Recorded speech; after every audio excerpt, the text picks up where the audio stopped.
Getting started. 1.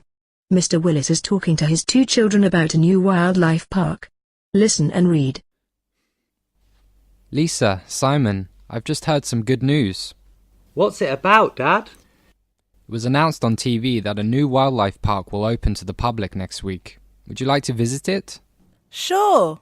Will there be any dinosaurs there, Dad? They're extinct species, Lisa. The last dinosaurs died out millions of years ago.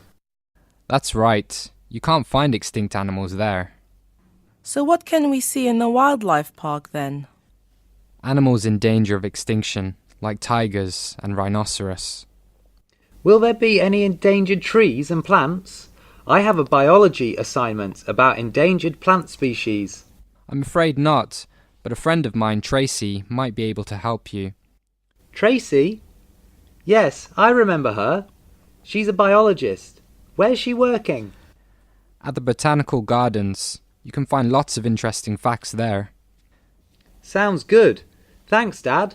So let's visit the wildlife park next Saturday morning, and then go to the Botanical Gardens in the afternoon on the way back home. Hopefully, I'll have gathered enough information by Sunday so I can start working on my assignment next week. It'll be so tiring. We'll have walked for hours by the time we get to the Botanical Gardens.